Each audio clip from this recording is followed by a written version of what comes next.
Hey everyone, I'm Megyn Kelly. Welcome to the Megyn Kelly Show and happy Monday. It's the week we celebrate our nation's Independence Day, hence the American flag on my sweater. I'm getting in the mood. Hope you are too. Next year is going to be the big one, 250 years. I cannot wait, but 249 is pretty good too. I'd be feeling pretty good if I were 249 years old. I mean, it's really kind of crazy. Like, not a week goes by that we don't mention one of the founding fathers on this show. Think about it. Think about the legacy that those men left behind. It's just, we're still living it and we're still fighting for it. And thank God we have a Supreme Court that's fighting right along with us these days. In less important but somewhat interesting news, Jeff Bezos and Zohran Mamdani have officially tied the knot out in Venice, Italy, in front of 200 of their dearest, closest, lifelong family friends like Gail and Oprah. Just kidding. It was a random assortment of celebrities who would help them get headlines. Protesters describing themselves as the No Space for Bezos movement. That's actually not so clever, people. They were there trying to disrupt the festivities. Don't they know that there were astronauts present? I mean, the disrespect. We will get into that, plus some more serious matters. We're on verdict watch now officially in the Diddy case. The jury has the case. I mean, honestly, this could go either way. I believe he should be convicted. If I had to put money on it, I would say he will be convicted. He absolutely should be convicted of at least the prostitution charges. And if he's not, as I said last week, that will be the tell that there was total jury nullification on the basis of his celebrity and the jury being wooed by the fact that they were getting to pass judgment on Sean Diddy Combs. But what I think is going to happen is he's going to be found guilty probably on all three counts. It's 5 counts, but it's really 3, causes of action against him. So the jury has the case. They were charged this morning. And wouldn't you love to be a fly on that wall just to hear the first go around, like the first vote where they go around and say, what'd you think? What'd you think? What'd you think? And there are such different personalities in these juries. I have to tell you, I've both served as a juror and I've tried cases and I've watched as a legal court watcher, in my journalism role for many, many years now. You as a lawyer sometimes intentionally select somebody you know will be a follower because maybe you've already intentionally selected the one you think will be your leader and somebody who's more, oriented your way, whether you're the prosecution or the defense. And it would just be such an interesting study for any lawyer to be able to see whether they were right. Did they call this person right as a follower, this person right as a leader? A funny story for you. When I served on a jury, I think it was 2006. I don't think Doug and I were married. It was 2006 or 2007. So going on, 20 years ago now. Really interesting case, really enjoyed doing it, bonded with my fellow jurors. And just 6 months ago, I was down in DC for on business.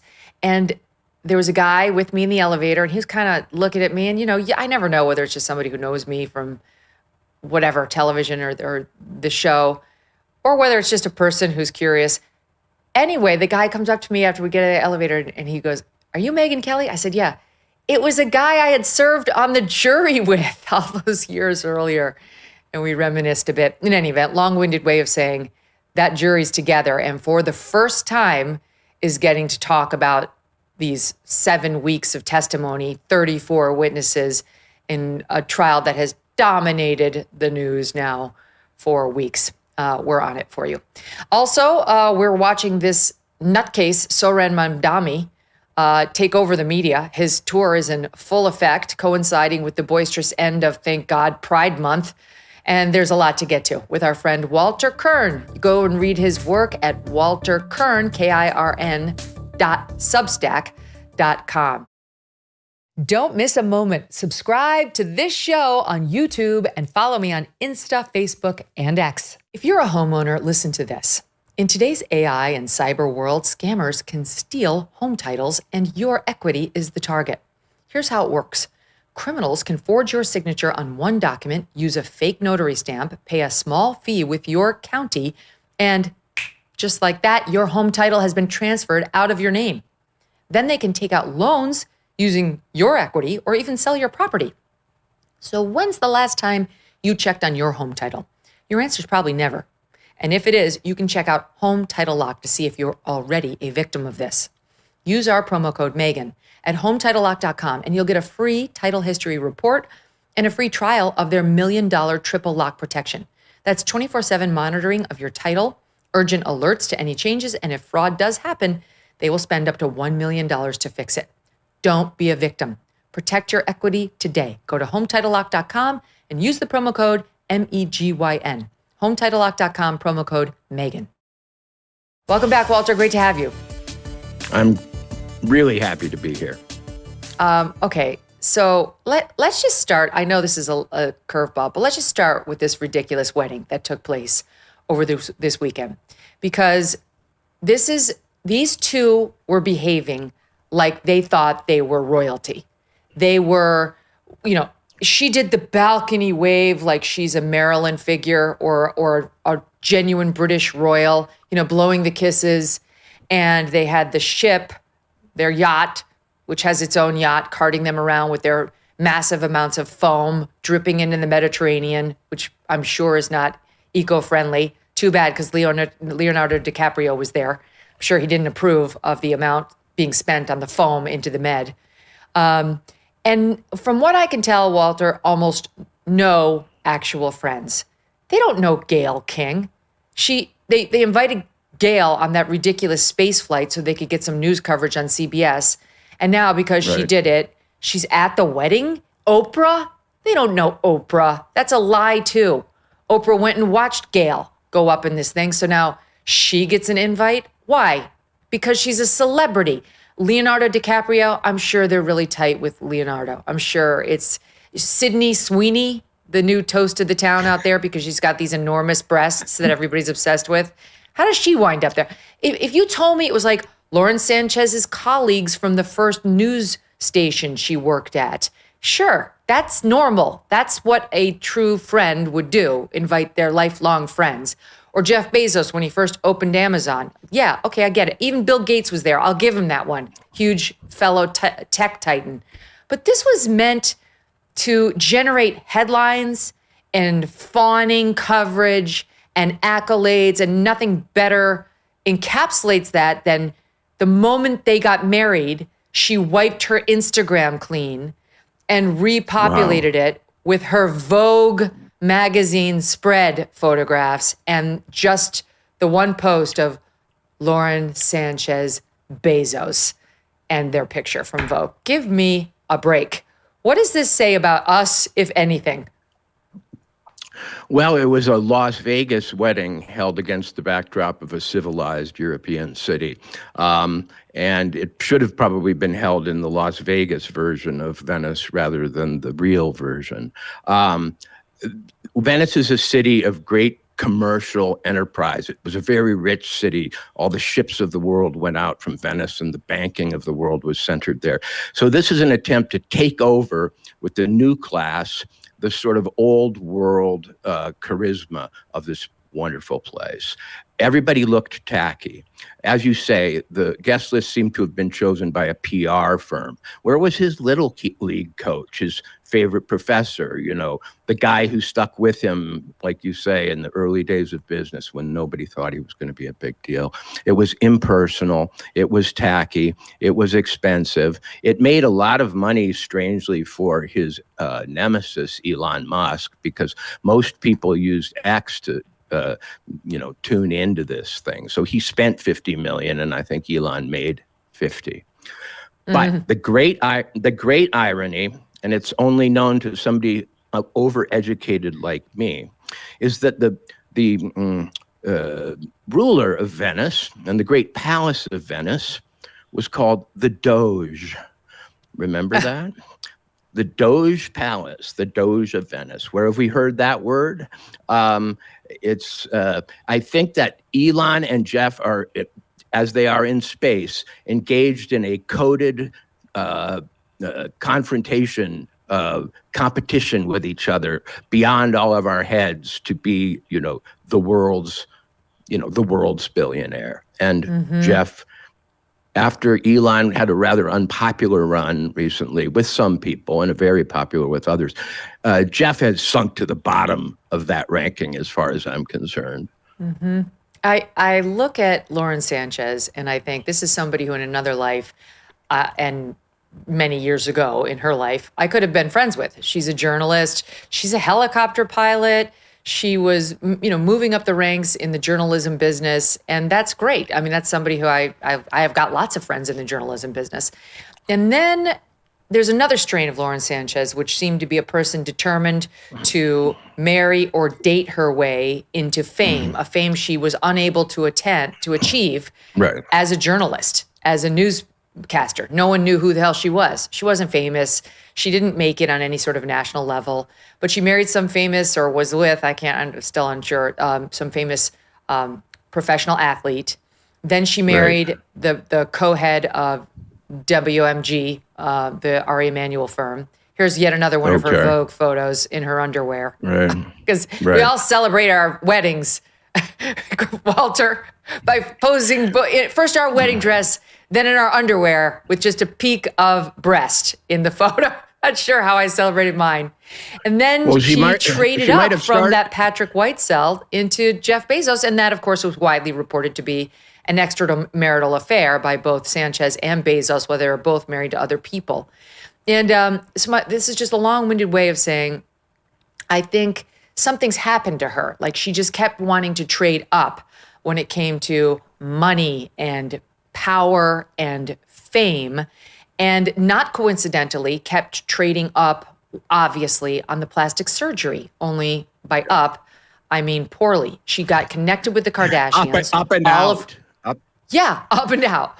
All of whom were there by begging, according to Page Six. They had an exclusive that they actually only wanted Kim Kardashian and Kris Jenner, and Kris Jenner begged to have all the Kardashian daughters invited, so they relented.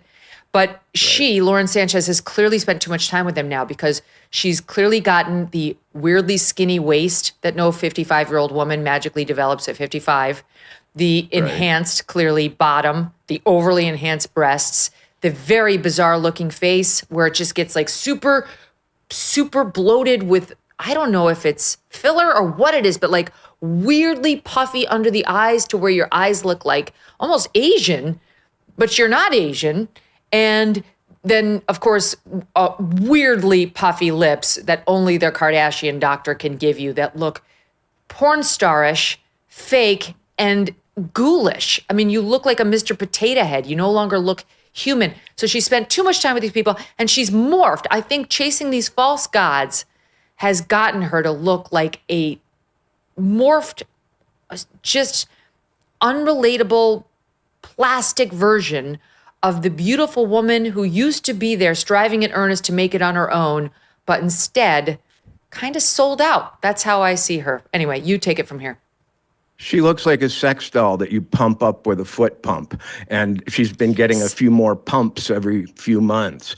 But he's a pretty augmented character himself. You know, Jeff was a skinny Princeton nerd when he started Amazon, and now he's a beastly man, man monster with huge guns and, testosterone-infected gaze and a very, how can I put it, lordly alpha manner. So I think they're both now they're doll fantasies of themselves. It was like watching them.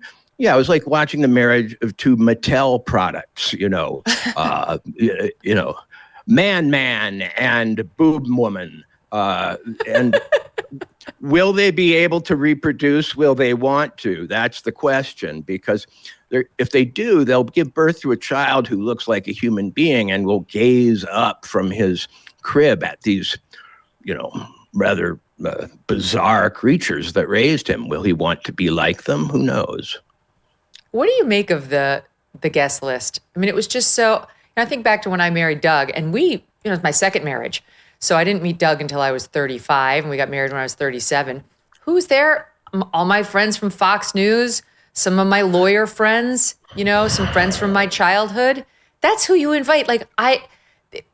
What is the point of inviting all these Hollywood celebrities if it's not just an attention grab? At a wedding, you're supposed to have people who've known you for a long time who can tell jokes about the time your swim trunks fell off when you dived into the pond, and embarrassing stories from when you were young. But none of those people were there. I'm sure maybe they had a viewing party for the actual friends back in some bar in Poughkeepsie or something. But it was a brand awareness wedding. People brought their brands. The only disappointment for me in the wedding was that when they stepped gingerly down into those gondolas that were floating in the canals, nobody wiped out. I thought there were going to be way more sort of high-heel disasters, people going into the drink. But there wasn't enough schadenfreude. I mean, there's plenty of schadenfreude in the sense that we hope all of them, have boating accidents on the way home, or their helicopters have to land in hostile countries. But I don't think anything's bad is going to happen. And this is kind of like the French Laundry interlude during COVID, with Newsom showing that no matter what happens to the rest of the world, he's going to be just fine. We were going to have World War III a week ago, but that was not going to stop this wedding. I am sure that had even the missiles been flying, these people would have grabbed our attention. It's a kind of arrogance that you see in the movie Citizen Kane or something like that. And I think its message ultimately is, you can't touch this. You can't touch that's right. us.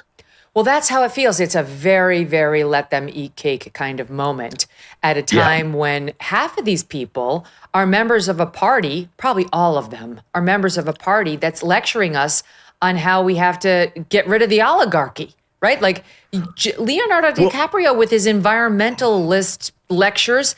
How do you explain all the planes that were required, the private flights that took Oprah and Bill Gates and the rest there, Leo, and probably Leo too, and all the boats? Here he is getting in one of the Venetian boats to get to the weddings, the wedding events. Like, all of these people claim to speak for values that were not on full display here. You've got AOC and Bernie out literally on a Stop the Oligarchy tour. Meanwhile, everybody there was a Democrat. Oprah, Gayle. I mean, I don't know about the Kardashians. I assume they are. But I have no where was idea. Barack Obama? Where was Barack? You would think he would have shown up at this. There are certain global all-stars like David Geffen and Bruce Springsteen that you would think would show up. I think they embarrassed even some of them, frankly. I get the feeling that there were people who were invited who had children's birthdays they had to attend in New Jersey. You really had to go over the line and be willing to be hated for at least a year and a half and called a hypocrite for the rest of your life to attend this wedding. Was it worth it? We'll see. Here's Zohran Sanchez pre the wedding photo shoot with Vogue, talking about, what she's gotten from Jeff and what's happening on this day. It's like so emotional. Yeah, it's really emotional. I want to be a mess, but in the best possible way. Yeah. And let's talk about the dress. It just feels like, I don't know, it carries everything I've walked through to get here. It's elegant, it's timeless, it's soft. Domenico really captured something that feels like where I am right in this moment, right now. Okay. Your tits, ass, and lips is what you are in this moment right now. It used to be that Vogue was a rather tasteful high fashion magazine, and now it's just gone Lollapalooza, full on bread and circuses. And does America need this? Maybe in our last gasp before full socialism, we'll look back on this and these will be the days, Remember when you could have a $50 million wedding and, Luigi didn't come in the middle with a AR? Right. But can I tell you this? Let me give you a couple more. So that's her in her pre-wedding shoot wearing her full wedding gown so that Vogue can have the exclusive of her in the wedding gown as soon as they say I do. God forbid we just actually put on our wedding gown and be seen for the first time by our husbands and our wedding party in it. She wore a dress custom designed over a year and a half by Dolce & Gabbana. It's based on the wedding dress Sophia Loren wore to marry Cary Grant in the 1958 film Houseboat. For the wedding dinner, she wore a sweetheart neck corseted gown. For the reception, she opted for a cocktail dress by Oscar de la Renta featuring 600 yards of hand-sewn chain and 175,000 crystals. On her jewelry, an insider told Page Six, it said Lauren will wear a long list of precious jewels throughout the festivities that could easily be worth between $20 and $30 million. She did the digital Vogue treatment, landing on the cover for this thing. She wore a secret souvenir at the wedding that she brought along as well on her Blue Origin fake space trip as her something blue, telling Vogue, this was because it was literally one of the most profound experiences I've ever had in my life. Seeing Earth from space, I came down and I couldn't describe it. It was the greatest experience I've ever had. Jeff said, it's going to change you more than you think. And it completely has, visually, spiritually. Meanwhile, her quote after she got back to land, Walter, was, so dark. It's so quiet. She's not exactly a novelist, and if she was ever a journalist, I can't believe she was a very good one, because to go to space and then have nothing to say about it is a real accomplishment. It's so dark. Usually people who go to space have this kind of mystic vision of the Earth as one and floating alone in the darkness of the universe, and how we're all just people. And it shrinks their egos rather than expands them. But it seemed to have the opposite effect on her. Also, let me give it to you firsthand so you don't have to take my interpretation of it. Here's SOT 24. Earth looked it was so quiet. It was just quiet. And is it what you expected? No. Better? Yeah. I don't think you can describe it. Because, you know what I was saying? It was like quiet, but then also really alive. And you look at it and you're like, we're all in this together. Seeing Jeff before I left, I just went,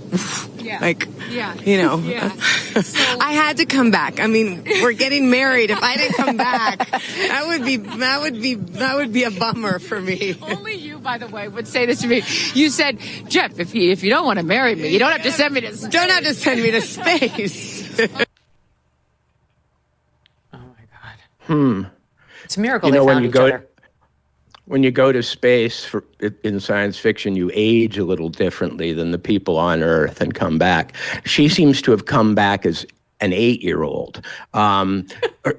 She's the only person I know who ends sentence with, well, it's really shh, and I really thought it was I mean, those aren't words. I don't know. The reason it was quiet, I would venture, is because she was sealed inside a space capsule. It wasn't the Earth that was quiet. It was your space capsule. It's so absurd that we now have to look at these people. That's what was bothering me. It was like the kisses from the balcony and the waving like she's a queen. And then you had the parade of celebrities, reportedly Lady Gaga and Elton John expected to perform at one of the events. Here's the thing. They then had some party, I guess, after the wedding party. It was a 3-night extravaganza. And the last night, was celebrated with, ready, Walter? I know you've been to many weddings like this. A pajama party. Oprah wore a shimmery bronze ensemble featuring feather-trimmed cuffs. Gayle wore a tank dress topped with a colorful patterned robe. Kim Kardashian wore, of course, a corseted look with sheer stockings and garters. And Zohran Sanchez, here's Kim Kardashian, always bringing the class. Look at her. Is it really a party if you haven't seen Kim Kardashian's breasts? And Zohran Sanchez, Bezos, wore a pink gown because that's what everybody sleeps in. Don't you sleep in a pink gown, ladies? Go ahead, Walter. Aren't pajamas supposed to be loose and comfortable and have little footies? And aren't people supposed to turn out the lights secretly in the middle of a pajama party and somebody gets to second? This was not. This you was just have not to stand in an elevator with Zohran Sanchez and you've gotten to second.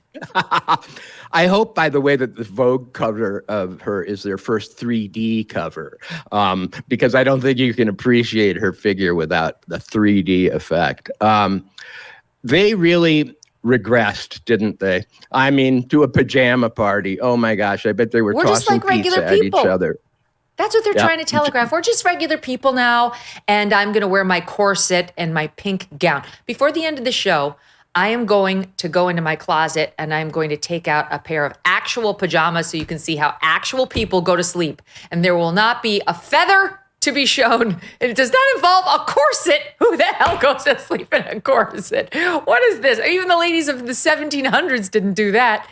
This is all just so fake. It's just like a fake display of fake celebrity, fakeness, fake humility, fake pajamas, and fake friendships. All of it. It's just it's so off-putting. Do you think they had to pay for those invitations? Do you think that their agents negotiated their attendance at these things? I do. I mean, Ari Emanuel was there, who she might actually know because she was married to his business partner at WME. But I guarantee you something like Ari Emanuel said, let's get Sydney Sweeney there. I represent her and she's a rising star. It'd be great to see her names in the headlines. And these two were like, great, no problem. I'm imagining that, to be clear. But I know these things are done all the time just to get like an up and coming starlet and, you know, in the headlines. That's why Kris Jenner insisted that the other lesser known, lesser accomplished Kardashians get an invite, right? Because they're like, she's like, I need to see their name in the headlines. I need whatever, the model, and I need the young one who used to look 1,000 times different than she does right now. I need her in the headlines. I need like all of them. What does it matter if we show up, if we just enjoy ourselves? That's not the point. The point is the picture and to see our names in the headlines. Well, you know, I'm a novelist. That's really what I do. And I write books and screenplays and so on. And Amazon started as a company that sold books. You know, it's America's bookstore. There was no literary content whatsoever at these things. The people were barely literate. I didn't see any of them reading. And it was 100% showbiz. And what's strange is Hollywood isn't really doing that well these days. But they acted as though it was a glorious golden age. And I think it was really the swan song for celebrity culture. I really do. People like you, Megyn, and others have started in this new media, and soon movies will be much cheaper and made by AI, and we'll be rid of these folks in many ways. Okay, now I want to tell you that this morning on AM Update, we ended the podcast by saying that when they finished their vows, they had their friends sing Whitney Houston's Higher Love to them. And that is indeed what they did, along with a gospel choir that led it. And Doug, my husband, goes, didn't Steve Winwood sing Higher Love? He is right. The Steve Winwood did sing Higher Love. He co-wrote and originally released it in 1986. But Whitney covered the song in 1990 for her album, I'm Your Baby Tonight. And that was the version that Lauren and Jeff wanted sung to them by their attendees and a gospel choir. So it was Whitney Houston's version of Higher Love. And by that, they mean love you find while you're married to two other people surreptitiously behind their backs when they're not looking or looking at your phone. That's the higher love that they found that they wanted us to sing about and think about as we celebrate their union. No, this was a celebration of lower love, the lowest love that exists. And that song, in fact, is about seeking a transcendent spiritual love above mere human love. So they got it wrong in every way. Wrong attribution to Whitney, wrong song for a place that was, for a wedding that was a celebration of jewels, $20 million outfits. I just hope they took all of these wardrobes, packed them into a giant trunk and have given them to a food bank in Newark, New Jersey, because they could keep it running forever. It's not that I think they spent too much money. It's just that I now think they should give away what's left over. Yeah. Okay, I have a sweet story to tell you now. Palate cleanser before the next story. Speaking of giving clothes away. We have friends here at the beach who I featured on the show a couple of years ago. And the reason I featured them was because they lost their 17-year-old son, Blake Barklage, to myocarditis. It was a sudden cardiac event, and they don't know what caused it. Everybody thought, okay, it's COVID, it's vaccines. They really don't know. He had both COVID and 2 Pfizer shots, but they don't know. The point is they lost their son, and they're dear friends of ours. And they started a charity in their son's name. It's called Blake Gives Back. And they help do like heart screenings at high schools to try to help to stop this from happening to other young boys or girls. And they do a bunch of different things, and they raise funds to try to help other kids. Anyway, they gave some of the Blake gear that they had, which always has like the BB on it, Blake Barklage, to a homeless shelter. And Tom, the dad, was driving his car today, and what did he see? But he saw a guy out on the street who was clearly homeless or indigent with all this Blake Barklage gear on him. And it was like, and he said that, he said, this guy's got a guardian angel up there right now. Blake's looking down at him right now, trying to figure out how to help this guy take his next steps. And I don't know, just as you see like the banality of people like Sanchez and Bezos, you're reminded of the goodness of your fellow man by the family Barklage. And the stories like that, where it's like one small good deed, you see it manifesting out on the road and you think, right on, right on. That's the kind of human most of us actually spend our days with.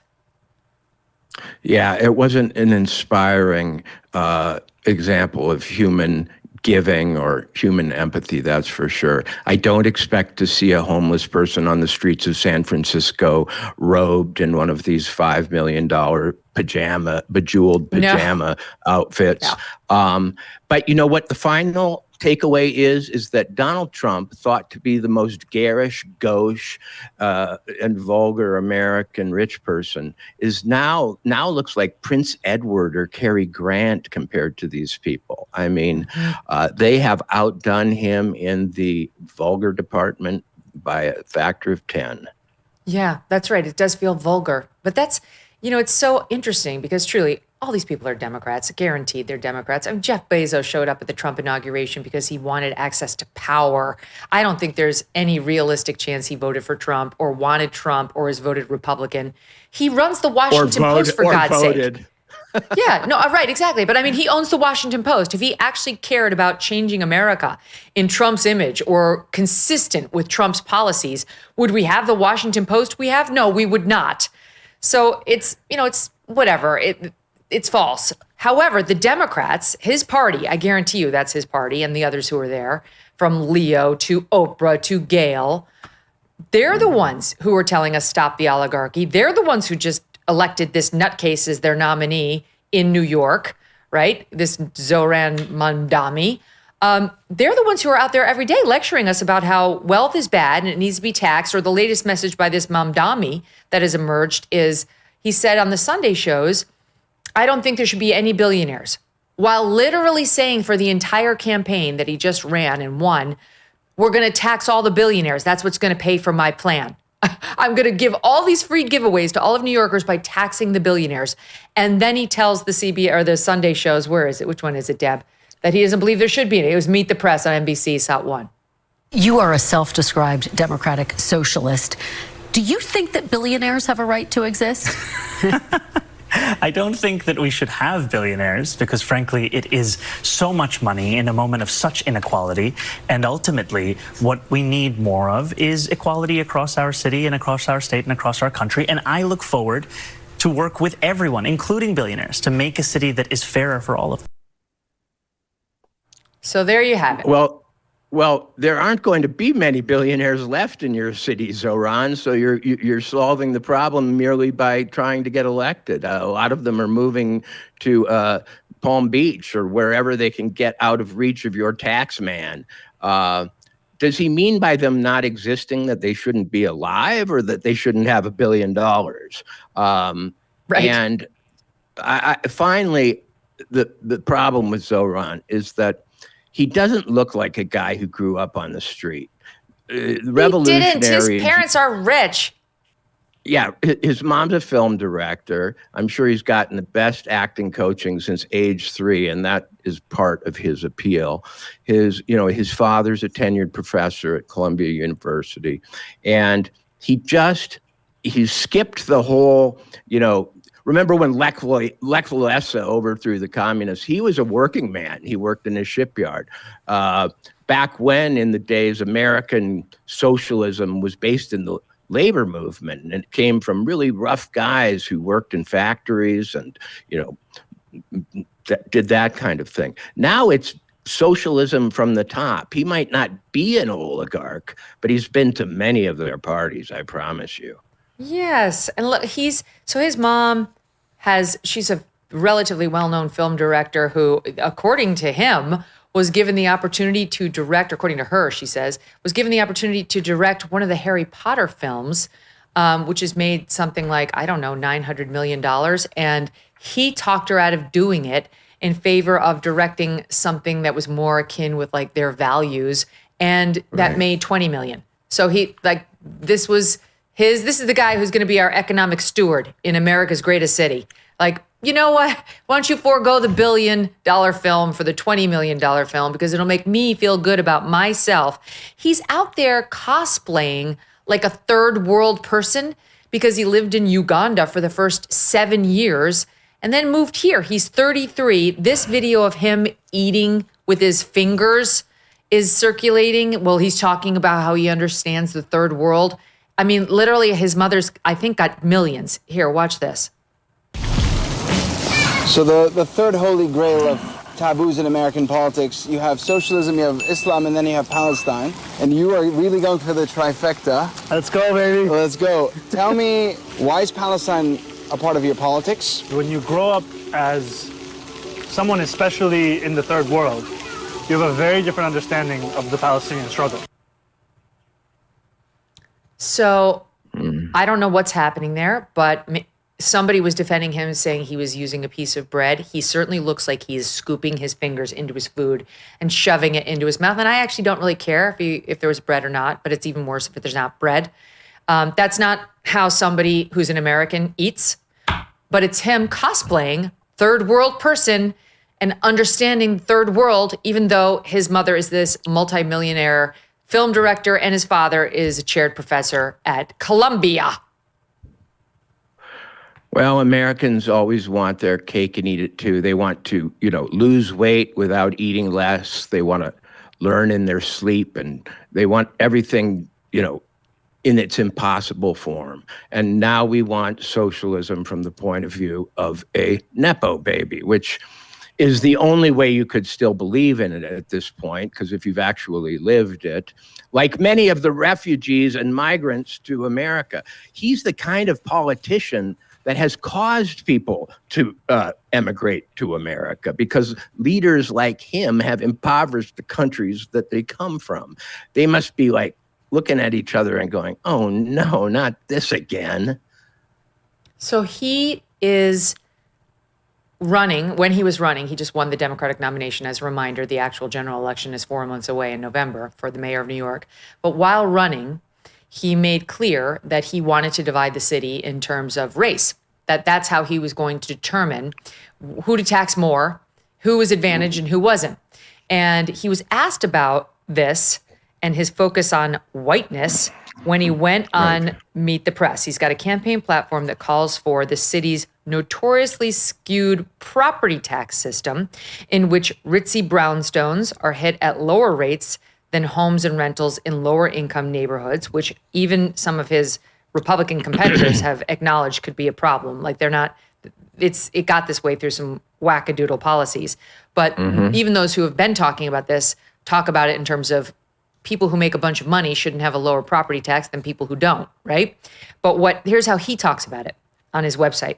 Shift the tax burden from overtaxed homeowners in the outer boroughs to more expensive homes in richer, wait for it, and whiter neighborhoods. Now, what does white have to do with it? Why didn't richer get it done? This came up when he went on Meet the Press this weekend, and here's how that went. Explain why you are bringing race into your tax proposal.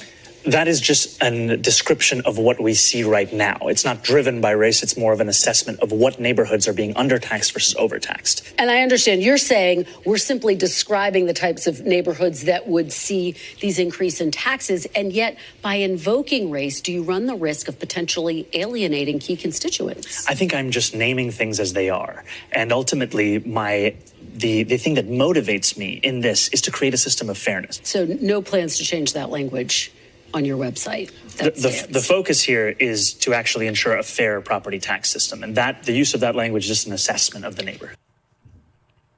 If I have to demonize Whitey along the way, then so be it. That's just basically where he stands. It's a bonus. It's a fringe benefit.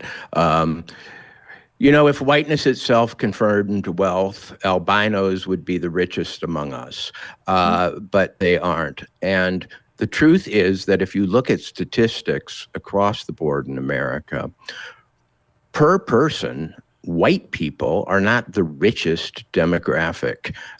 They really aren't. And I challenge your listeners to do some research on that.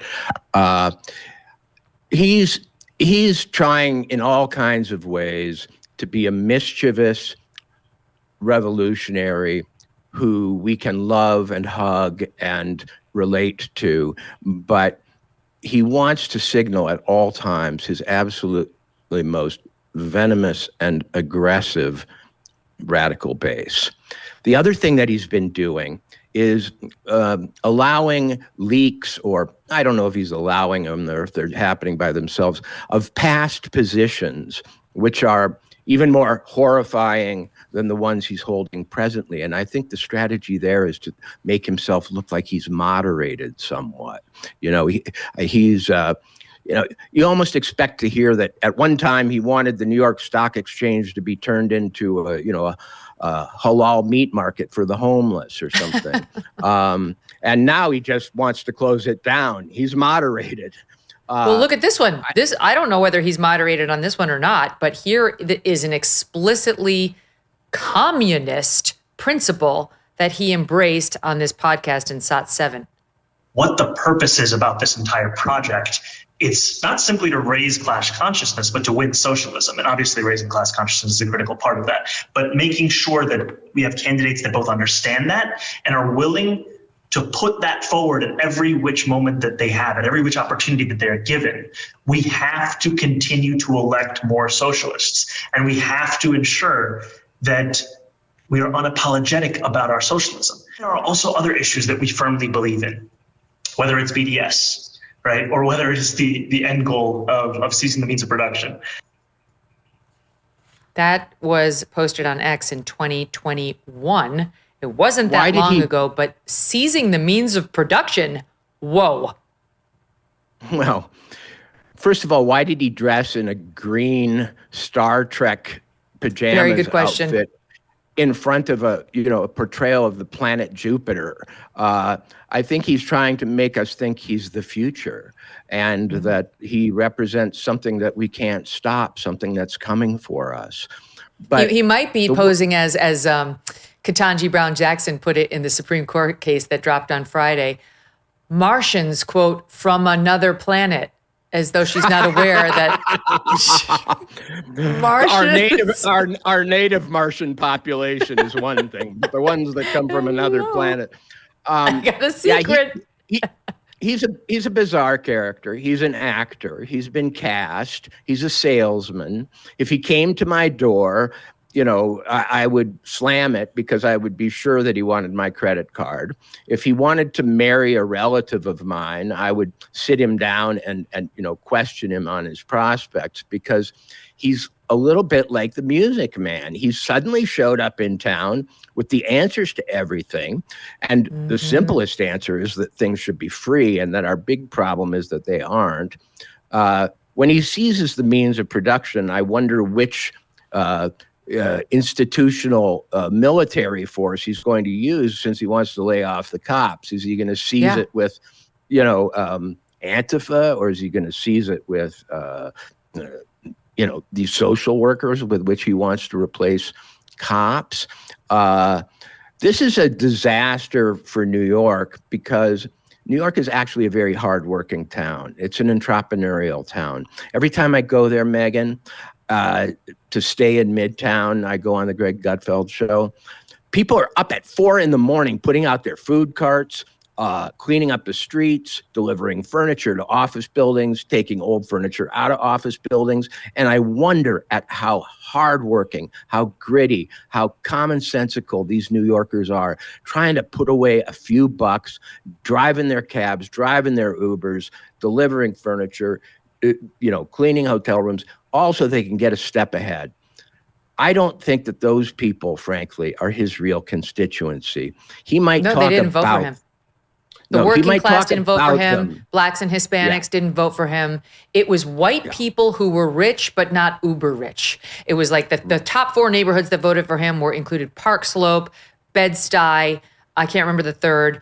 And then the other most rich community in New York is Upper East. And that's the only one that went for Cuomo, because that's where you've got the true millionaires. It was white people, because there's a product now that white people want more than anything else. They've got everything else. They've got the nice cars, a lot of them, the affluent white people at least. But there's something that he can give them that they really want. And that's to feel good about themselves. Yeah, and like he Cynthia makes Nixon. them feel, he makes them feel good about themselves. See the star on their Christmas tree, the thing they want after they get everything else, is to feel that they are good human beings. And he knows that. And just like a candy salesman, he's giving it to them. Yeah, if they can sit in those fancy apartments and get to judge you for not being more like them, that's the win. Right. That's the heroin in the vein. He also happens to seem extremely anti-Semitic. You heard him in that video there touting the BDS, the divest, from Israel movement. And he once again got asked by Kristen Welker about his refusal to condemn the term globalize the intifada. Not going to do it. Wasn't interested in standing down from that at all. Here's that soundbite. You were recently asked about the term globalize the intifada, if it makes you uncomfortable. In that moment, you did not condemn the phrase. Now, do you condemn that phrase, globalize the intifada?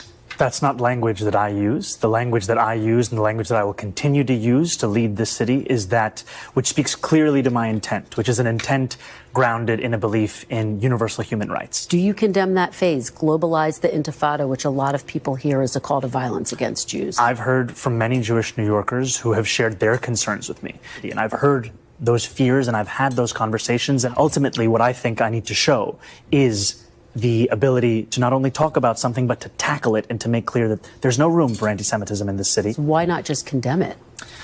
My concern is to start to walk down the line of language and making clear what language I believe is permissible or impermissible takes me into a place similar to that of the president who is looking to do those very kinds of things, putting people in jail for writing an op-ed, putting them in jail for protesting. Ultimately, it's not language that I use. It's language I understand there are concerns about. Okay, let me say something, Walter. I'm not into making people say X, Y, or Z at all. But the reason this guy won't say that is because he's in favor of it. 100%. I have zero doubt in my mind. The real reason he won't condemn that phrase is because he agrees with it. Well, he's said to be a very eloquent and well-spoken guy, but that was word salad, that was a word, Waldorf salad. It had everything chopped up in it, and it meant nothing. And frankly, when you go to those lengths not to say something, it's because you want to say it. And he, not to mention his father, his Columbia professor father, have made so many statements that should alarm your average Jewish American. We don't have enough time to do it here, but it tracks. It tracks perfectly. I don't know how the city that has the second most Jews in the world, second only to Israel, is going to let this guy become mayor. How are they not going to organize in massive numbers behind anyone other than him? And I have to tell you, I've got a lot of friends in New York, and a lot of them have money and political means, and they're organizing right now. They are organizing en masse against him to try to stop his ascent for all the reasons that we just discussed. It's not a lock. You'd have to put the smart money on him, but it's not a lock. Stay tuned. All right, stand by. More with Walter right after this. Tax Network USA is ready to proudly celebrate our nation's birthday, 249 years, honoring freedom, resilience, and financial independence.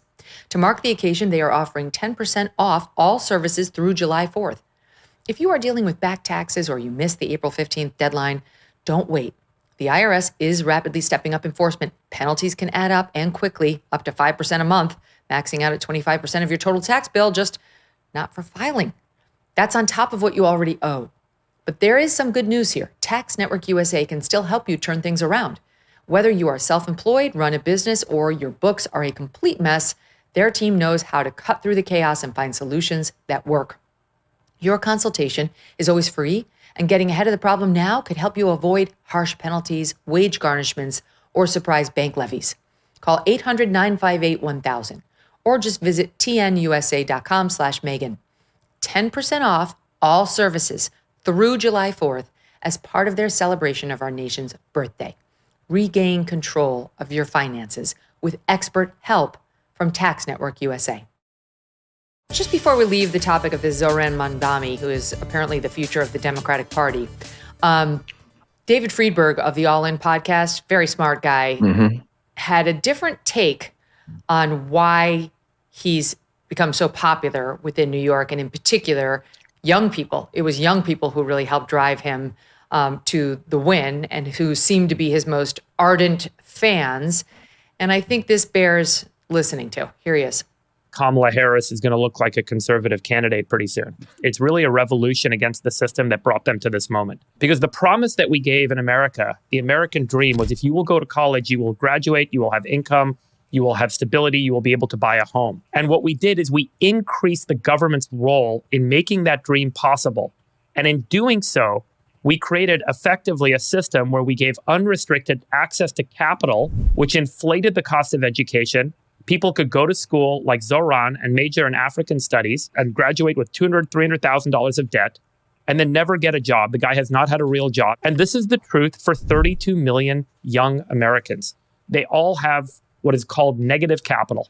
They have debt and they will never be able to get out of that cycle. So where do you turn in that moment? You don't go turn to corporations to solve your problems. You turn to the voting booth. And you hear a guy like Zohran show up and say there can be a better path forward. The better path forward is the government can and should do more to help. And this becomes a tipping point when the majority of the voter base ends up in that situation where they're that deeply in need, where they have negative capital. And that is the situation America finds itself in today. There is no easy answer and there is no easy solution out of this. Zohran won 61-39 with college educated.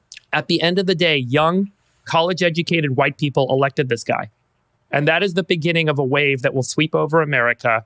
And I really do worry about where this takes us. I think that is so smart.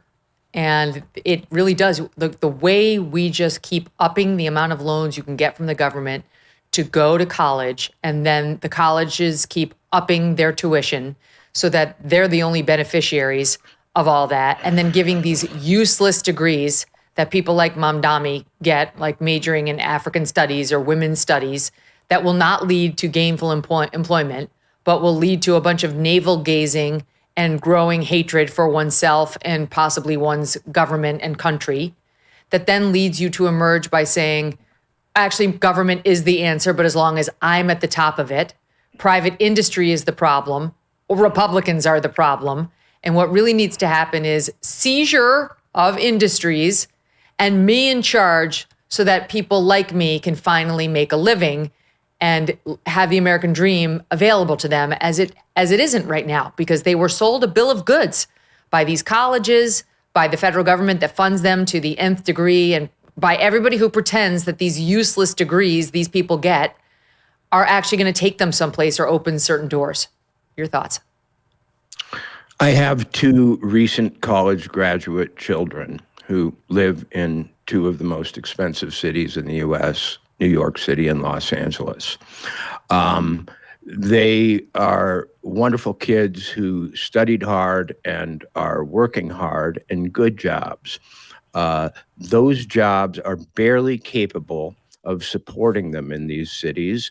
They live with roommates. Their expenditures and their incomes pretty much match because they've got a dad who told them not to spend more than they make. They don't. But if they even skimp and save, it really doesn't go very far. These are real problems. They definitely are.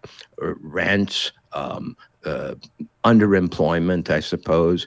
But most of them can be traced to government policies and programs in the first place. See, the wonderful perpetual motion machine of certain kinds of democratic politics are that the government creates the problem and then it sells you the solution. And the same people make money on both ends of the proposition. Yep. This is very connected to the woke DEI problem that we're dealing with in schools and colleges across the country, where Heather McDonald has documented this brilliantly. If you take a lot of these young men and women who get into these elite universities, so-called elite, the Ivy League, who get in thanks to skin color, DEI-related things, and you removed those preferences and just let them go to the colleges that their SAT scores and their non-inflated grades, because now they're coming out of high schools that also inflate their grades based on skin color. But let's go back to the day where they were graded on what they actually did on the test, and the SAT was whatever it was, and then they either got into a school or didn't, irrespective of skin color. They would go to those schools, those so-called lesser schools, and they would become engineers and mathematicians and maybe be on their way to doing like quant work that actually pays a lot. But what's happening instead is they're going to Harvard, they're going to Yale, where their test scores are 2 standard deviations at least below the average student there, who is Indian, Asian, or white. And they're winding up in the African Studies department or the Women's Studies department because those are the only places where they can get an easy grade and still graduate, and a totally useless degree that will not pay any of their bills. Go ahead. I beg to differ slightly. A lot of the people who are coming into those schools now, and I went to one myself, Princeton University, who are coming from, new to college backgrounds, are studying things like engineering. They're filling the computer science programs at places like Harvard. In some ways, the liberal arts at those colleges, the English departments and so on, are starving for applicants. These colleges are filled with people who are attempting to join major corporations and so on. The problem is 2 things. One, that we live in an incredibly competitive industrial world in which even these good jobs, though they are high paying by some,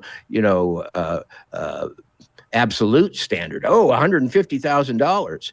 Well, that won't get you much in New York City, given the taxes, given the cost of living and so on. But a lot of those problems have to do with how expensive New York is to do business in, and those are government programs. A lot of the high prices of New York and the high cost of New York are the result of programs like Zohran's, which aren't even as aggressive as the ones he's proposing. No, you're right. So look at Boston and San Francisco, same problem.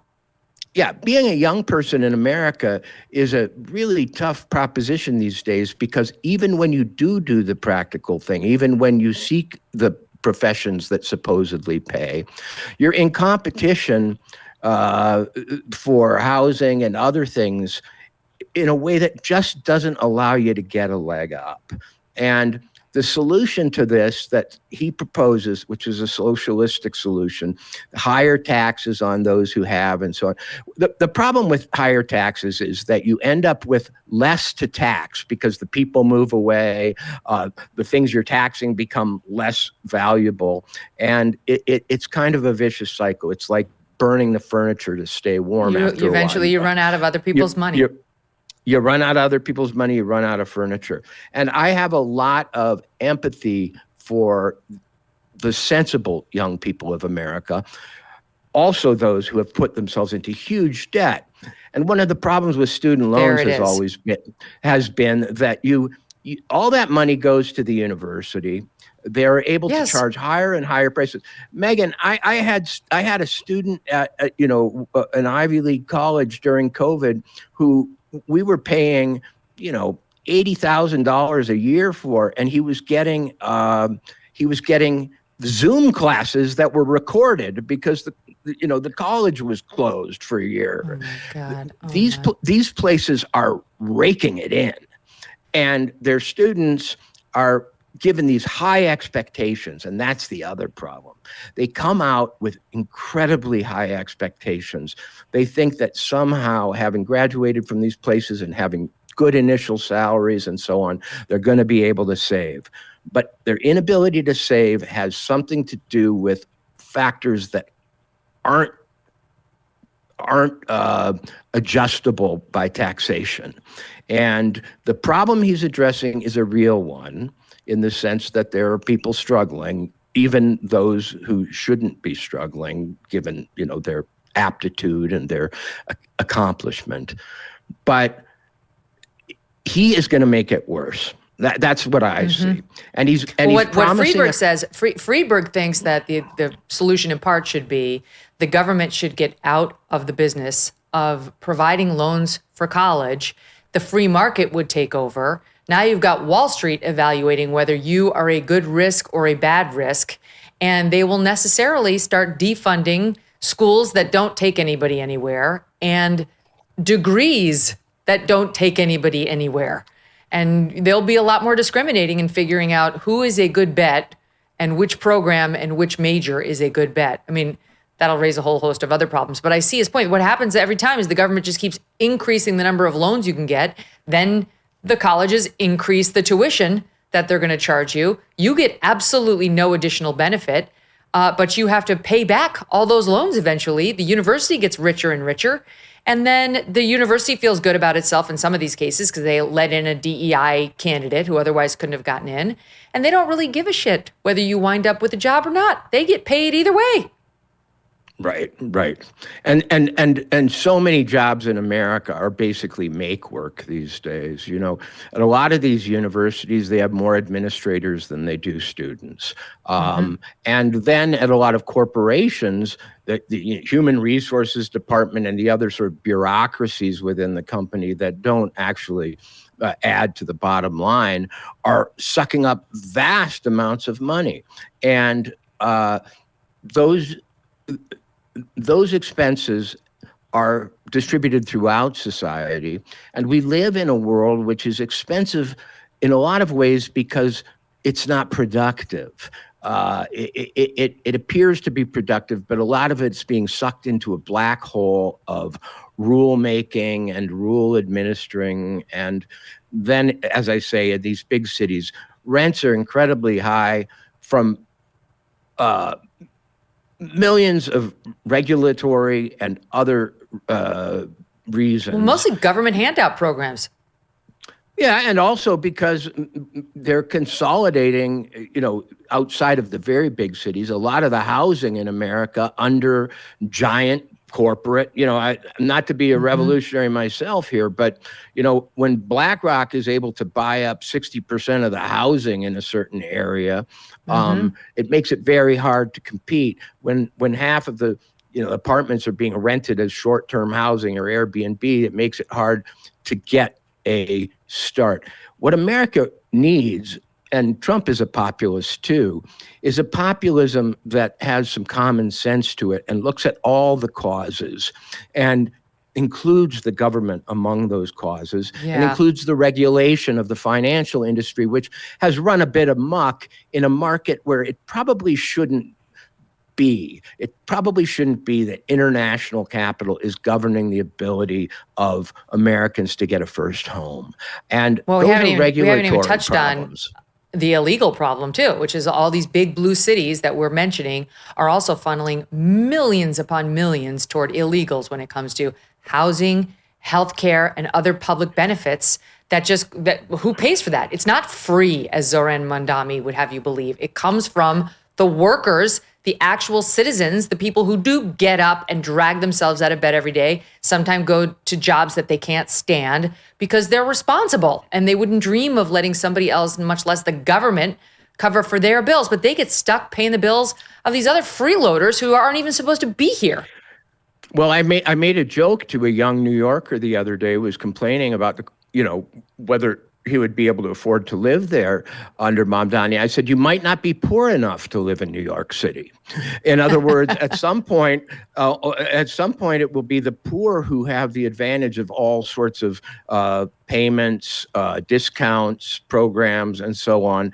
And that'll be a wonderful 2 days. Yeah. Exactly. And then we know exactly what will happen. It will implode just like everybody else who's tried communism.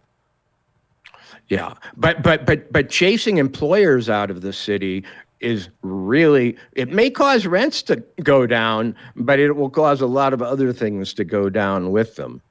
Yeah, because he's like, not only am I going to tax the businesses, he wants to raise the corporate income tax, but even if a company moves out of New York and moves to Texas or Florida, I'm going to hike their taxes for doing business in New York. So I will get them one way or another. Great way to chase them out of doing business in New York altogether. Like the ones who can, not everybody will be forced to do that. Some will say, F you, New York. Do you ever try to order something through the mail and they say, does not ship to whatever state? It's because there's some policy in that state that makes it difficult or unpleasant or impossible for them to do business there. New York State just thinks it's above that. I would beg to differ.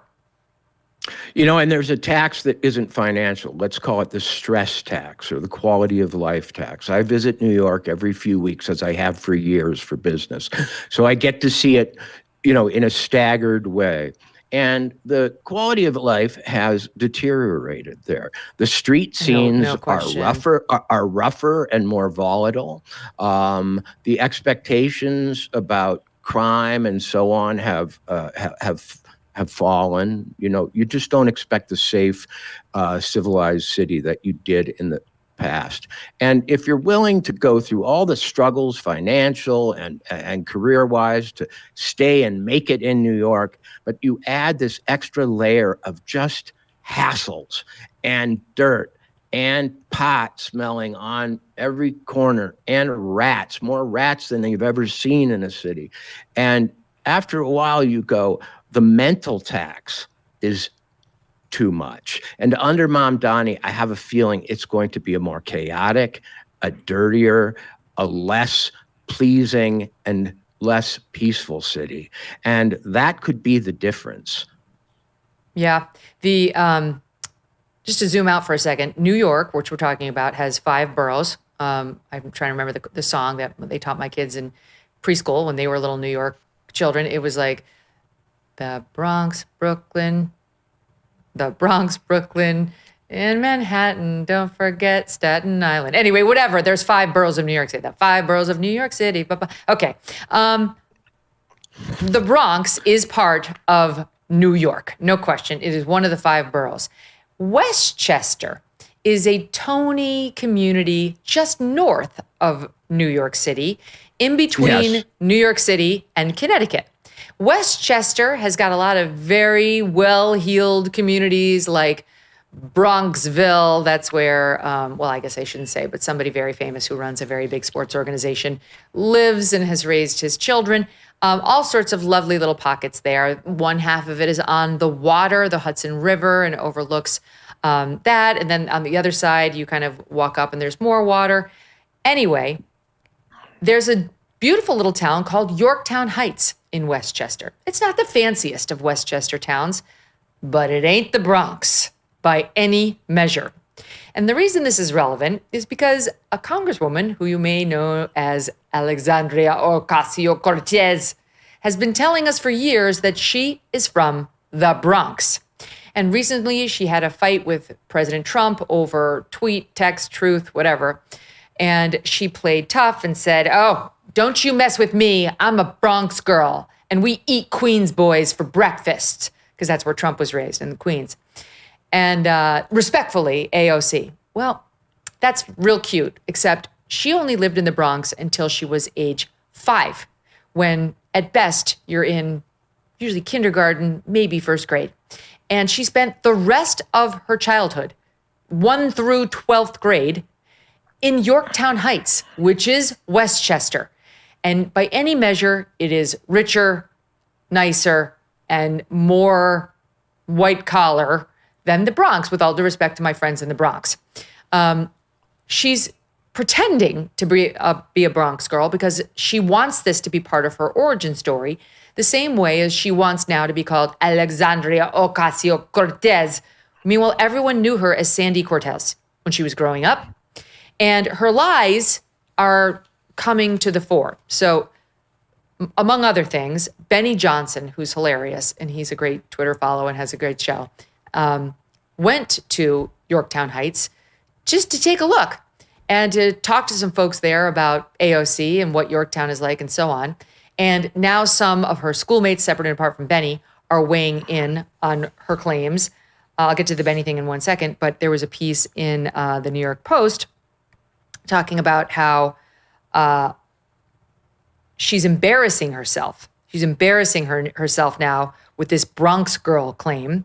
They went and tracked down Assemblyman Matt Slater, who's a Republican from Yorktown, New York State Assembly, and he said, quote, "She's embarrassing herself for doing everything possible to avoid saying she grew up in the suburbs instead of the Bronx.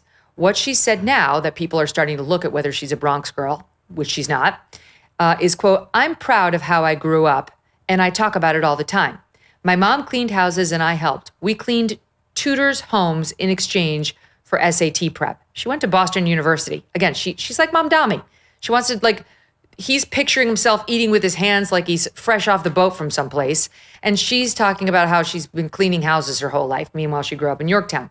Then she says, "Growing up between the Bronx and Yorktown deeply shaped my views of inequality. And it's a big reason I believe the things I do today." Now back to Matt Slater, who says, first she said she has visited extended family. Then she said she had commuted between the Bronx and Yorktown. I was just visiting Yorktown Heights. Oh, I was just commuting. And now she's said she grew up in between the two, like back and forth, back and forth. No, she lived in the Bronx when she was 5, then they moved to Yorktown Heights. He says it's clearly desperate attempts to protect the lie that she is from the Bronx. And here is a bit from what Benny Johnson found. We finally got to Yorktown Heights. Check out this beautiful entry to the city. Trees lining the road. The violins. Some beautifully manicured lawns, American flags. This looks like an awesome place to be from. You get out of the car and you find something like this. Welcome to the capitalist horrors of AOC's Yorktown Heights Patriot State Park. You can see here a Veterans Memorial Circle that's been beautifully tended and groomed with a lot of American flags and a lot of honor for our great nation. Really, just a terrifying place to grow up here. Capitalist swine trying to sell me rhubarb at this beautiful Meadows Farm farmers market that, you can smell it. They just want my money, my capitalist dollars. I'm not gonna let them do it, because I'm an angry Marxist. No trash, no graffiti, yellow school buses, disgusting, okay? So safe, so clean. AOC grew up here, now you can understand, okay? You can understand where the radicalization comes from. It's too nice. This is hell. We must destroy America and capitalism. We've been here for 2 hours. We've been walking around. It's beautiful. It's patriotic. There's like American flags on every street. How could you become such a dirty communist growing up here? If it walks like a duck and it talks like a duck, maybe it's a duck. How's it possible? I don't know. I don't think it is. I think it's fake. So do we all. I've spent a lot of time in Yorktown Heights, actually. My college boyfriend was from there. There are lower end parts of it, but the town net is absolutely beautiful and a lovely place to grow up. She's a liar. She's another cosplayer. Well, they're all cosplayers, Megyn. I hate to tell you, when I was in Washington for the inauguration, I attended the hearing of RFK's confirmation hearing, and looking out at the horseshoe of senators, the side that was dominated by the Democrats looked like a band that had been assembled for ethnic purposes. We need the socialist Bernie. We need the finger-wagging socialist. We need this guy who looks like this and that person. They're all playing parts. And so she's playing the Bronx girl. But here's what I hear from her story. Her parents took her from the Bronx, maybe a less nice, a rougher neighborhood, and probably through saving money and working hard and following what we used to call the American dream, were able to move to a nicer place. And should she not want that for all of us? In other words, should she not want that social mobility for all of us? My team's got the helpful map for everybody to see how far away Yorktown Heights is from Bronx. Why identify with the place that her parents worked hard to get her out of, rather than the place that the parents worked hard to get her to? Yeah. It's cosplay and it's fake, but what it really does is it obscures the fact that she's the product of people who were able to work, save, buy a home, and give their child an education. And it's that process that she should be protecting, not some fake revolution down on the street that her very mom and dad wanted her out of. Mm-hmm. This, anyone can do this, what she's doing. You look at your circumstances and talk about them in the most dire terms possible to make yourself sound tougher than you are, to make it sound like you overcame more than you did. And in her case, to make it sound like you have street cred when you try to fight the oligarchy. I mean, honestly, I could sit here and say, I was raised by a single mom who was a nurse, who put me through college with their own blood, sweat, and tears. It's true. It's true. All of that is true, except there's some context. For the first 15 years of my life, I had an intact family. My dad was alive and well and was a college professor, first at Syracuse and then at the State University of New York at Albany. And we were a double income family. And my mom was within 9 credits of getting her PhD and was eventually a nursing manager. And then my dad died suddenly. And my mom did have to put me through college with my dad's insurance money. So yeah, we had some knocks. But you see what I'm saying? Like, leaving out the other part would lead you to think I had a much tougher childhood than I really did. And what she wants to do is she wants to inflate the Bronx, the 5 years of Bronx living when she was a toddler, into her actual origin story. Here's another example. I could tell you, Walter, I had to wait tables to put myself through school. I worked day and night, which is true, to make sure I could pay the bills so that I could go to law school and make something of myself. There'd never been a doctor or a lawyer in any of my family. My Nana answered phones for the phone company. My pop-up worked at a paper mill. These were not rich people. Okay, all of that would be true. But the truth is, I was waiting tables in between my summers at Syracuse University, which cost $15,000 a year back then. It's probably a lot more now. I know it's a lot more now. Here's how AOC, who went to Boston University, which I think is more expensive than Syracuse, talks about her very stint. Much more. Yes, talks about her stint during that same period of her life. Well, listen to this. It's SOT 10. Because when the system is stacked against you, it's hard to feel like anything you do matters. It's hard to feel like we matter in this democracy. And it is easy to give in to the despair. And I can tell you, I know that when I was waitressing and struggling to put food on the table, for a while there, I did. I tried to stop caring.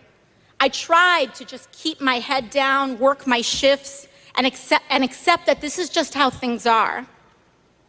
But that is no way to live, Arizona. It's no way to live. What I do know is that we don't have to live like this. And in fact, we cannot live like this anymore. This is ridiculous, Walter. What in God's name is she talking about? Did she want to outlaw waitressing? This is the party also at the same time that's saying, who's going to pick the crops if we don't have migrants? Who's going to wipe your ass? That's what they literally said. Is this the party of the dignity of labor, or the party that's trying to, get us all into office jobs? I can't tell who they're speaking to or what they're talking about anymore. If I wanted to list some of the worst jobs I've done and act as though, I was trapped in them, I could tell a story of even harder knocks than she. Right. But it's called being a young person. Yes. The fact is she's a U.S. congressman now who apparently spent the first few years in the Bronx. It wasn't her money that got them out of the Bronx. I don't think it was her lemonade stand that did it. It was her parents working hard. They left New York City because when you go over into Westchester, the most important thing that happens is you leave the tax district of New York City.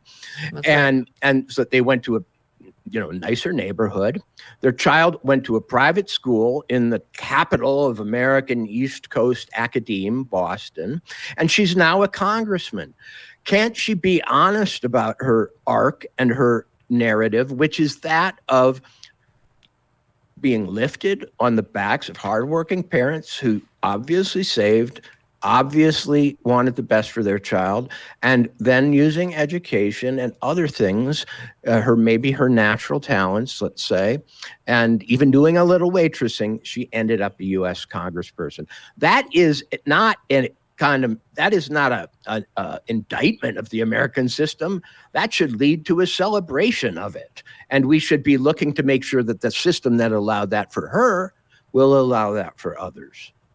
Meanwhile, it's like, who picks their lowest time economically and tries to blow that up into the story of their existence? Like, I was struggling to put food on the table. I joke with this with Adam Carolla at the time. We were like, does she mean literally as a waitress, or does she mean back at home in her house she couldn't afford food? Because waitresses in America can afford food. They can afford food. It's not that lowly a job, though she wants to portray it that way.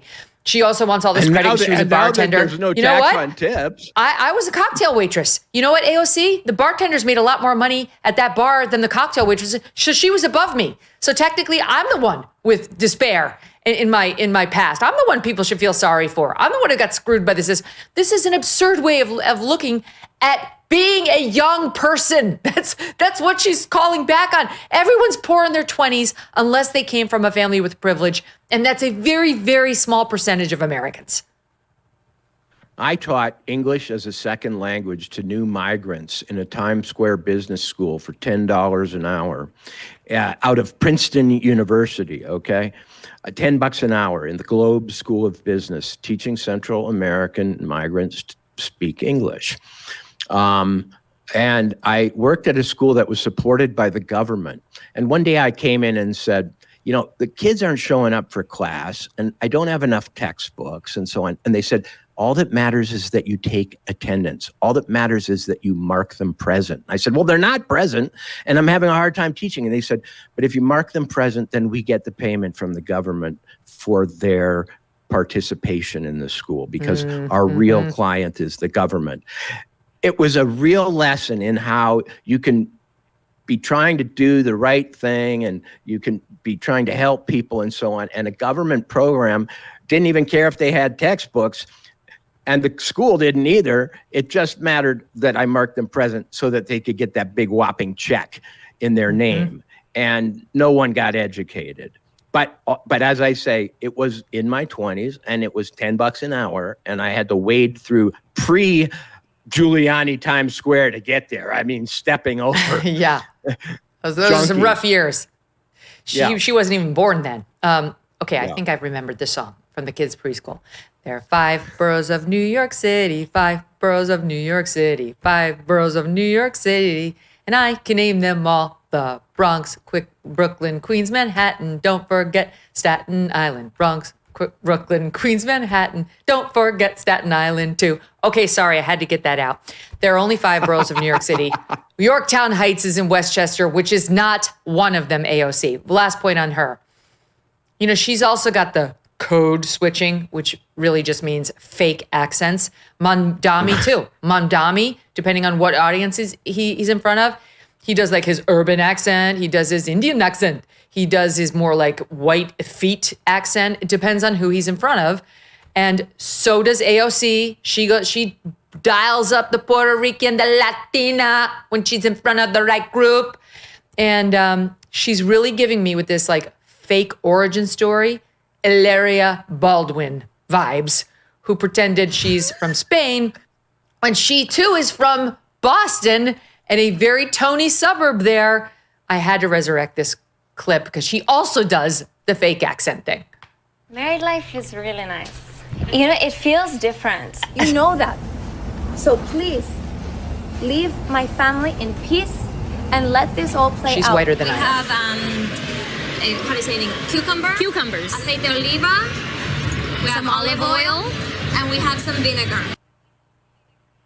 Some vinegar. How you say? Remember the Saturday Night Live bit where people would compete to have a Spanish accent? Nicaragua, El Salvador. Not to make fun of that accent in itself, but I live in Montana. I could pull off a, hey, buddy, what you doing? Yeah. We can all pander to whatever group we want to, but this is an era in America where it's not what you've done that you're proud of. It's what was done to you.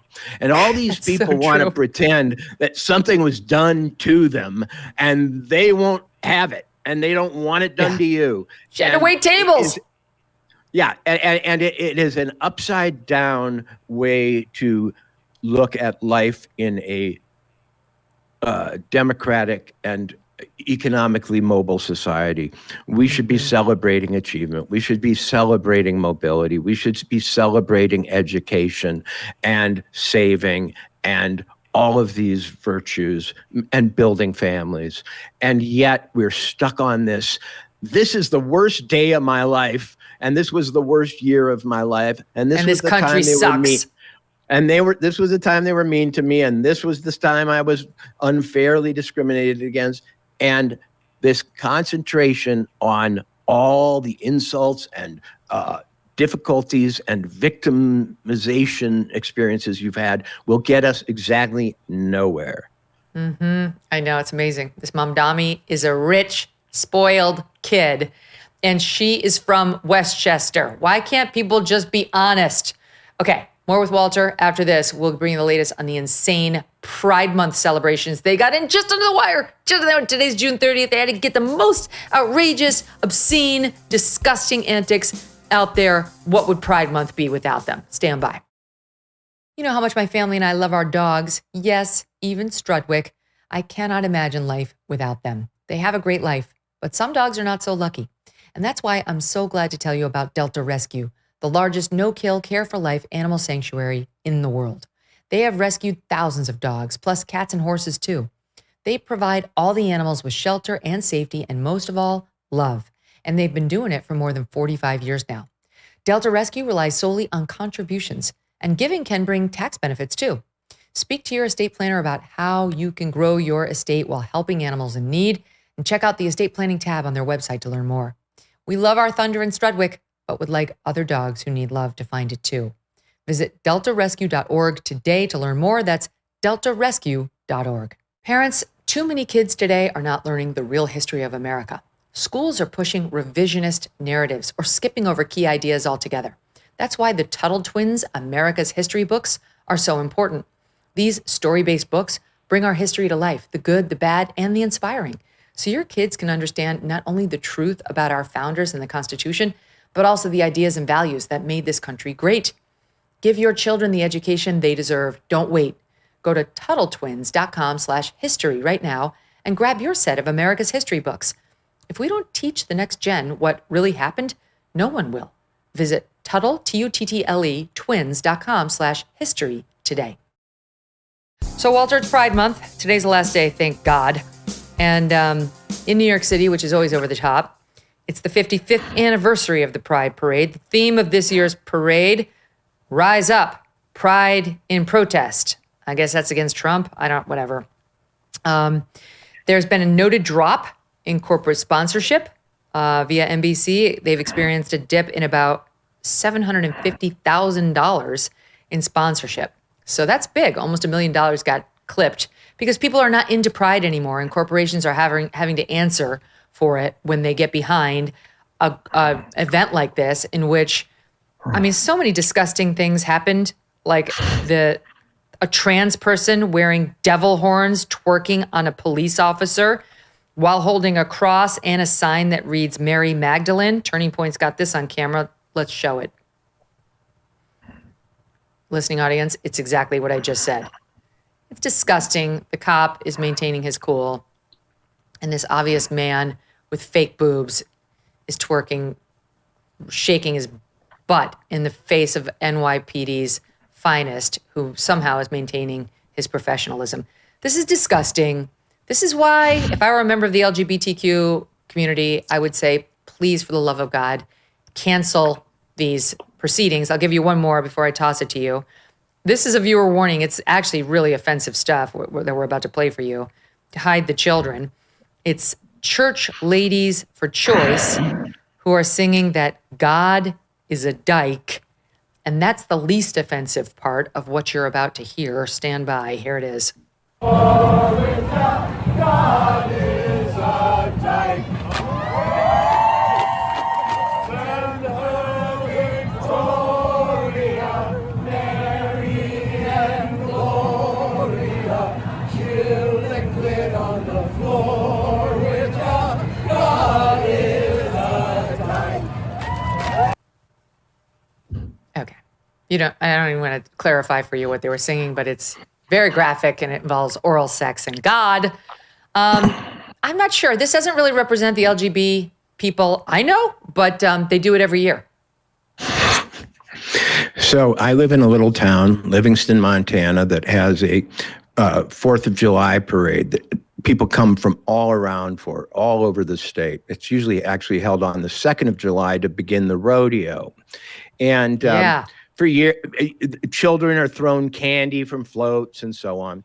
And about 3 years ago, usually the floats are like Dodge trucks or, representing the local bank or a charity. But a pride float came along, and it was decorated with a grizzly bear that was a man who was down on 4 knees, wearing, I guess, what you would call a kind of dungeon outfit, leather straps and so on. And there was a grizzly bear standing behind him, a person in a grizzly bear costume, having anal sex with him, simulating anal sex with him for the kiddies. And outside of any other judgment, it was not something kids wanted to see or needed to see in a parade. I don't know if they threw candy from that float. If they had, I would have warned people maybe not to eat it. But the whole thing got out of control. It got to a point where it was about competitive shock, competitive offensiveness. And now, for some reason, I don't know why, a little sanity has floated down from heaven, and we are, pulling back on it as a corporate, giant funded affair. It will go on, I'm sure, as an expression of self-realization on the people who have all kinds of ways of thinking about themselves and their sexuality. But I think its demotion is welcome, frankly, because I can't think of any other month that is about this kind of thing and which is willing to shock children at this level. I mean, It's so if we're gross. not going to... I know a lot of lesbian and gay people, a lot. I've spent my entire life in New York State and most of the adult life in either Chicago or New York City. They don't behave like this.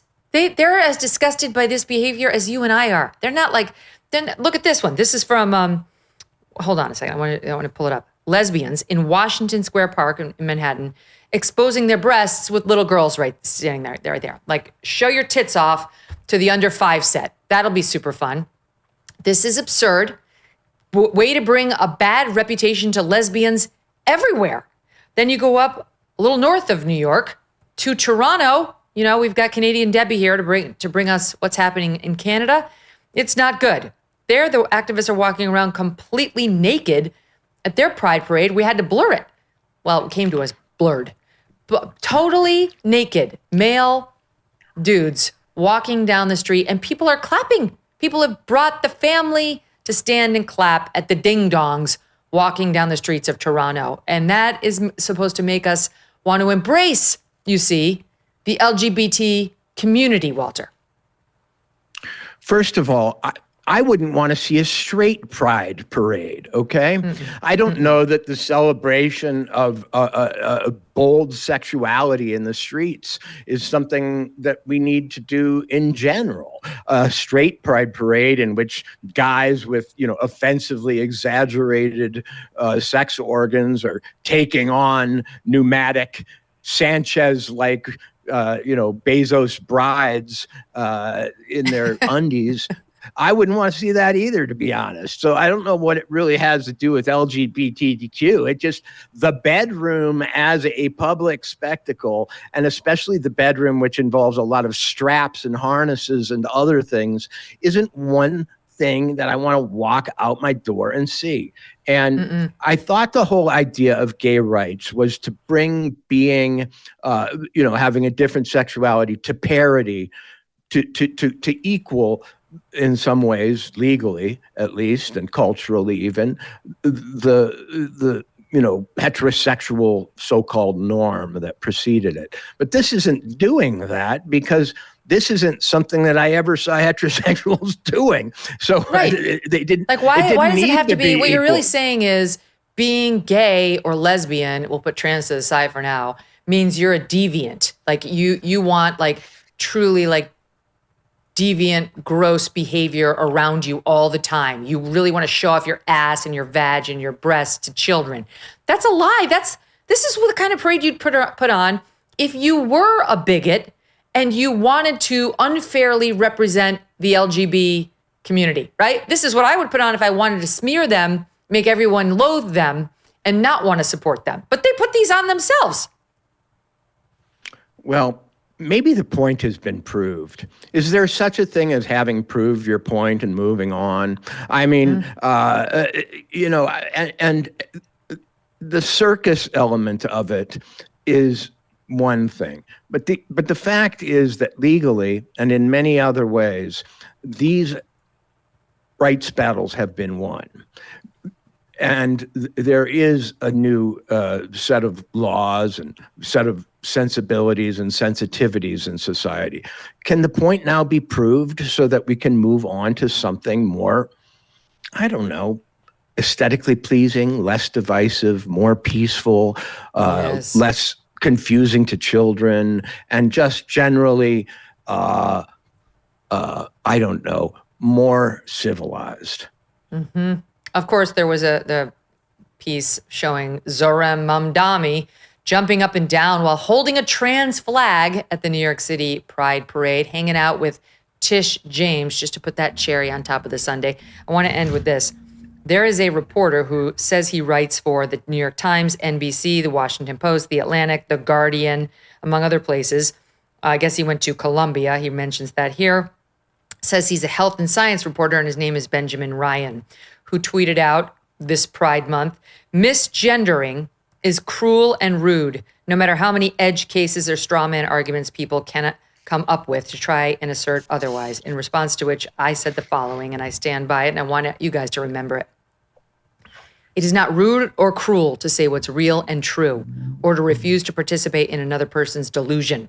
Going along with preferred pronouns is dangerous. It forces us to cede entire arguments about who can play in which sporting event, disrobe in which locker room, and enter into which prison before we've even made our case. Preferred pronouns are meant to dull our senses, to get us accustomed to the gender-bending lies we're being told. It's an effort to override instincts that are there for good reason, including for women, their own safety. It can literally be a matter of life and death for a girl to learn to listen to her own instincts about when a man is present. Teaching her to force herself to lie about that is teaching her to dull her gift of fear. Don't let a man like Benjamin tell you that you're rude or cruel if you stand up for reality, as well as your daughters, and all of our daughters' safety. There's my Pride Month message. Walter, a pleasure, sir. As always, see you soon. Thank you. All right, we're back tomorrow with our friends from National Review and more on the Diddy Verdict Watch. It's on. See you then.